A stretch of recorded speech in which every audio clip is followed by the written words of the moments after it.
And following questions and answers, we've comedy in the company of Tracy Ullman. That's at 11:35.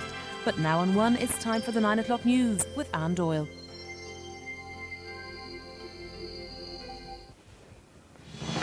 In the Tala hospital row, the minister to publish report tomorrow. That historic visit to Gaza clears the way for a 3-way summit. The Orange Order again fails in its bid to parade down the Garvahi. EU farm ministers vote to ban certain antibiotics in animal feed.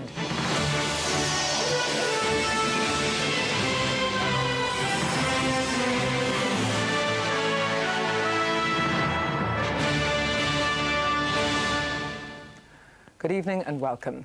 The Minister for Health has announced he'll present the Deloitte and Touche report into budget overruns at the Tala Hospital to the Doyle tomorrow.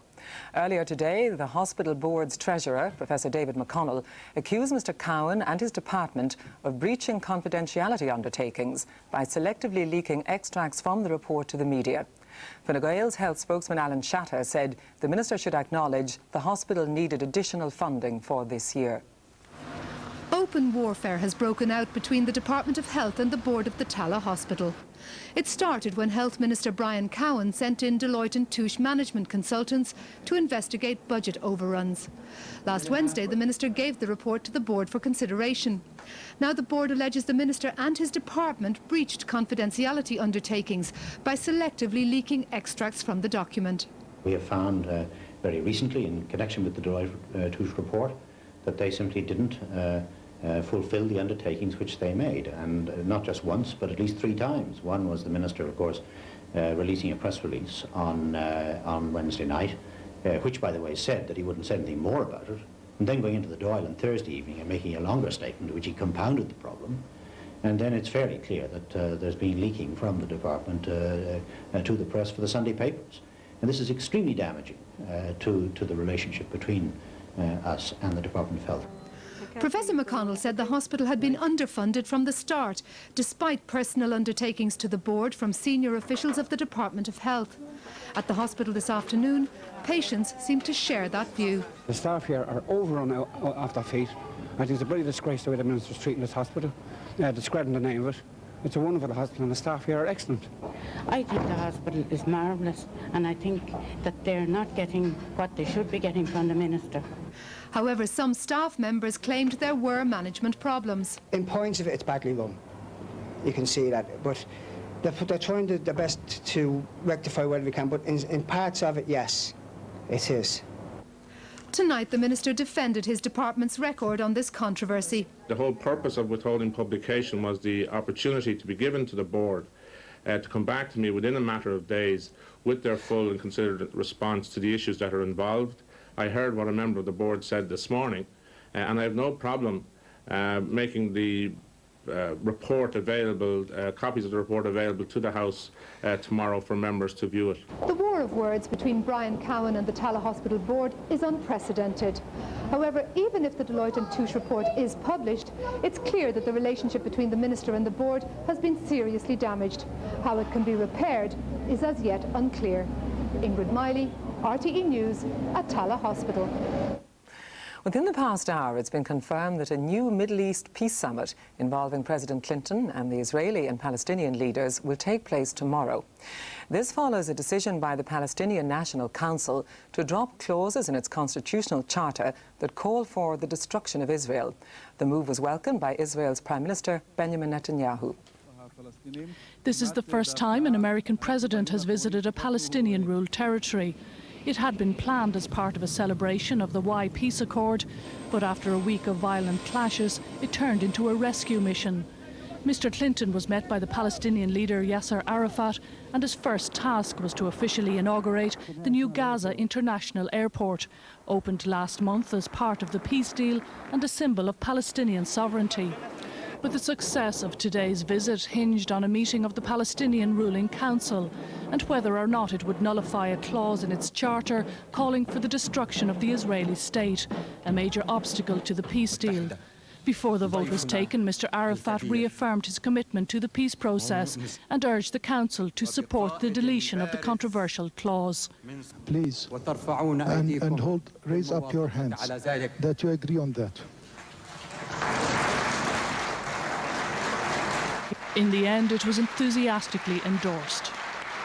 I believe you have gained more in 5 years of peace than in 45 years of war. I believe that what we are doing today, working together for security, will lead to further gains and changes in the heart. The Israeli Prime Minister described it as an important first step. It helps us move forward. It moves the process forward. And I hope indeed that they speedily comply with their other commitments, because I believe this is the best way to assure genuine peace, peace with security. As the vote was taking place, thousands of Palestinian refugees in Syria and Lebanon demonstrated their opposition to any change in the charter. Many vowed to continue the armed struggle, underlying the deep divisions in the region. While President Clinton may be able to claim some success today, salvaging his career may prove more difficult. Even at this distance, he couldn't avoid questions about his troubles back home, telling reporters he didn't believe it was in the interest of the United States or its people to go through with the impeachment process. Michelle McCaughrean, RTE News. And our Washington correspondent Mark Little joins us now. Mark, on the domestic front, the President is obviously worried about Thursday's impeachment vote. Is there anything he can do now? Well, I think he has to win over about half of the 24 moderate Republicans who are so far undecided about Thursday's vote. A sure way of doing that would be given to their demand that he admit he lied under oath about his relationship with Monica Lewinsky. So far, the President has ruled that out and deeply frustrated those moderates. A second way he could avoid it is if the Democrats get a motion of censure on the agenda on Thursday. That's a lesser punishment that would leave the President in office. So far, the leadership of the House Republican Party say that's not going to happen. For all those reasons, it is likely right now that the President will be impeached on Thursday, only the second time in 130 years that's happened. Well, come what may, it seems likely the Senate will keep him in office. So why is this vote so important? Well, remember, Anne, this is not merely a slap on the wrist. I think impeachment would destroy the President's legacies. Remember, in the future, if he was impeached, the historical record of his presidency would not say he was the man who helped bring peace to the Middle East or to Northern Ireland. It would say he was only the second American president in history to be impeached. A more practical difficulty for American politicians is that if impeachment goes ahead, there would have to be a full Senate trial. And that Senate trial would paralyze government here in Washington, possibly for months. And even if, as is likely, the Senate voted to keep the President in office, it would be the ultimate nightmare for the President and for the American political system. Mark, thanks for joining us. The North's Parades Commission has again banned an Orange Order parade for marching through the National Scarvahy Road area of Portadown next Saturday. The march is part of the ongoing protests by loyalists at Drumcree. Earlier today, talks at Stormont aimed at breaking the latest deadlock resumed between unionists and the SDLP. Since the standoff in July, Orangemen in Portadown have repeatedly applied to march along the nationalist Garvahy Road. On every occasion, the North's Parade Commission has said no to the request, arguing that loyalists had still not reached an agreement with local Catholics. Several thousand Orangemen are expected to attend Saturday's protest march through Portadown to Drumcree Church, but they will be stopped by the police from returning via the Garvahy Road. In the meantime, the British Prime Minister Tony Blair is attempting to revive proximity talks between the two sides in Portadown. The discussions may convene at a secret location later this week. At Stormont today, the Assembly was meeting as new attempts were being made to reach agreement between unionists and the SDLP on the executive and on cross-border bodies. Sinn Féin was also involved in talks with Irish officials amid growing signs of Republican frustration at what they see as unionist intransigence. We've all got tired and fed up listening to this nonsense from John Taylor and David Trimble that things are going well. Things are not going well, and the sooner they realise that this process is falling apart around us, the better. This afternoon, the spotlight at Stormont switched to the hardline anti-agreement UK Unionist Party after 4 of its Assembly members, including Cedric Wilson, effectively split from their leader Bob McCartney in a row over whether they could stay in the Assembly if Sinn Féin were admitted to the executive. Mr McCartney is not the most popular person at Stormont, even amongst unionists, and there wasn't much sympathy for his plight. Mr McCartney has a track record of always falling out with those with whom he's working in politics. He is not a politician, has not been since he entered politics. He has this great personal problem of adjusting from being a combative lawyer in the courts to being a politician and working with other people with whom you have to reach agreement. Brendan Wright, RTE News at Stormont. Border security has been stepped up to counteract the threat from dissident paramilitaries. Specialist security units of the Garda have been deployed in key areas following intelligence reports that dissidents from several Republican groups have joined forces to plan a renewal of cross-border attacks. Informed sources say that while no new group appears to have been formed, it's feared that in an ad hoc arrangement, the dissidents may intend to use the Continuity IRA as a flag of convenience. EU farm ministers have voted to ban the use of 4 antibiotics used in feed for pigs and poultry. Our ministers said there were legitimate concerns that the substances could be harmful to humans by encouraging immunity to antibacterial medicines. However, Irish producers of the antibiotics said there was no scientific evidence to support a ban. The mad cow disease eroded consumer confidence in the agriculture industry.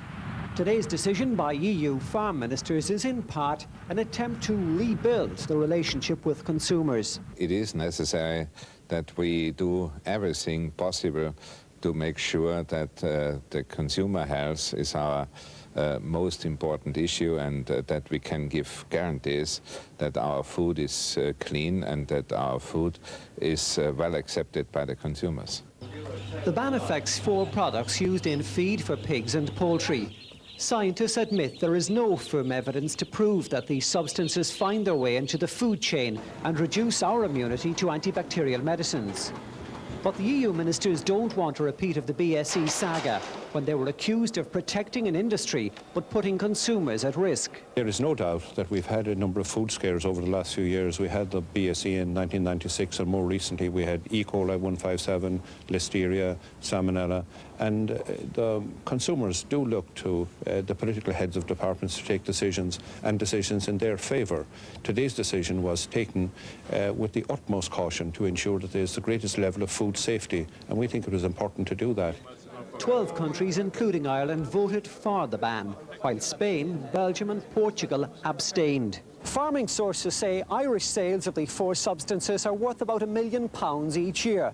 The ban will come into effect quickly from January the 1st, with the promise of a review of the latest scientific evidence 2 years afterwards. The decision today could lead to the loss, indeed will lead to the loss of at least 600 jobs in Irish pig and poultry processing and in production. It's going to have a major impact at farm level. Our productivity will decrease very seriously. Tommy Gorman, RTE News, Brussels.